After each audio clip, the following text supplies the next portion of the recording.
ஞாயிற்றுக்கிழமை எந்த கடவுளை வணங்கலாம், எப்படி வணங்க வேண்டும், என்ன பலன்? வணக்கம் நண்பர்களே. நமது பாரம்பரியத்தில் ஒவ்வொரு நாளும் ஒரு தெய்வத்திற்கு அர்ப்பணிக்கப்பட்டது என்பதை நீங்கள் அறிவீர்களா? இன்று நாம் பார்க்க போகும் நாள் ஞாயிற்றுக்கிழமை. இந்த நாளில் எந்த கடவுளை வணங்க வேண்டும், எப்படி வணங்க வேண்டும், இதனால் நமக்கு என்ன பலன் கிடைக்கும் என்பதை காணலாம். ஞாயிற்றுக்கிழமை யாருக்கு சமர்ப்பிக்கப்பட்டது? ஞாயிற்றுக்கிழமை என்பது சூரிய பகவானுக்கு அர்ப்பணிக்கப்பட்ட ஒரு பரிசுத்தமான நாள். சூரியன் ஒளியின் உருவம், எல்லா உயிர்களுக்கும் சக்தியையும் தரும் தெய்வீக சக்தி. வேதங்களில் சூரியனை நேத்திரம், கண் என அழைத்துள்ளனர். அதாவது உண்டியலில் ஒளி கொடுக்கின்ற தெய்வம். அதனால் இந்த நாளில் சூரிய பகவானை வழிபடுவது மிகவும் சிறப்பானது. சூரிய பகவானை ஏன் வணங்க வேண்டும்? சூரியனை வணங்குவதால் பல நன்மைகள் கிடைக்கின்றன. உடல் ஆரோக்கியம். சூரியனது ஒளி விட்டமின் டி தருகிறது. மன அமைதி, நெகட்டிவ் எண்ணங்களை அகற்ற உதவுகிறது. நேர்மை மற்றும் ஆதாயம். சூரிய பகவான் சத்தியத்திற்கும் நீதி நெறிக்கும் நிலைநாட்டப்பட்டவர். வேலைவாய்ப்பு, அதிபதியிடம் கிருபை, அரசாங்க வேலை போன்றவை தொடர்புடைய கிரகமான சூரியனை வணங்கினால் அவற்றில் சிறந்த முடிவுகள் கிடைக்கும். எப்படி வழிபட வேண்டும்? ஞாயிற்றுக்கிழமை காலையில் எழுந்தவுடன் இந்த வழிபாட்டு முறையை பின்பற்றுங்கள். காலையில் விரைவில் எழுந்து குளிக்க வேண்டும்.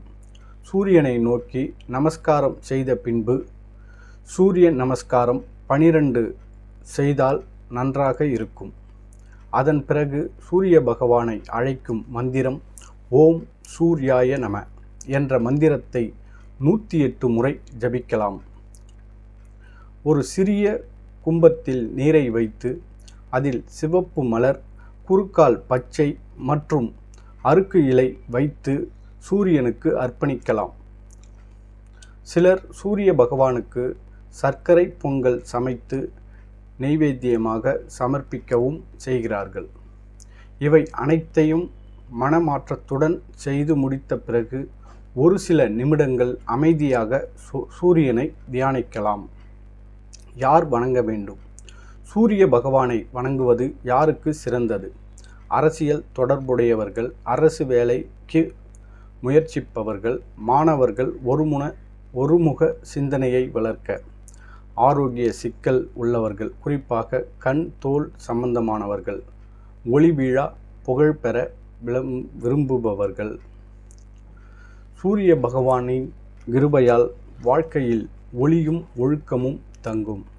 ஞாயிறு தின விரதம். சிலர் ஞாயிற்றுக்கிழமையில் விரதம் இருந்து வழிபடுகின்றனர். இது ரவிவார விரதம் எனப்படுகிறது. இந்த விரதம் எப்படி இருக்க வேண்டும்? வெறும் பழம், பால் அல்லது சத்துள்ள உணவுகள் மட்டும்.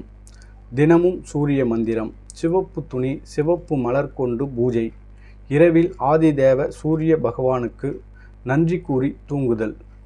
இந்த விரதத்தை 7 ஞாயிறுகள் தொடர்ச்சியாக செய்வதால் சூரிய பகவானின் அருள் கிடைக்கும் என்று நம்பப்படுகிறது. நண்பர்களே, ஒவ்வொரு நாளும் ஒரு தெய்வத்தின் சக்தியை உணர நம்மிடம் வாய்ப்பு உள்ளது. ஞாயிற்றுக்கிழமை என்பது சூரிய சக்தி மற்றும் நேர்மையின் தினம்.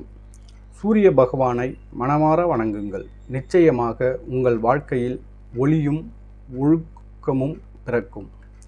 இந்த தகவல் உங்களுக்கு பயனுள்ளதாக இருந்தால் லைக் செய்யுங்கள்.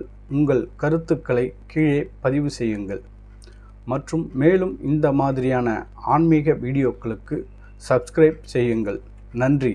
உங்கள் வாழ்க்கை ஒளிமயமாக இருக்க சூரிய பகவான் அருள் செய்வாராக.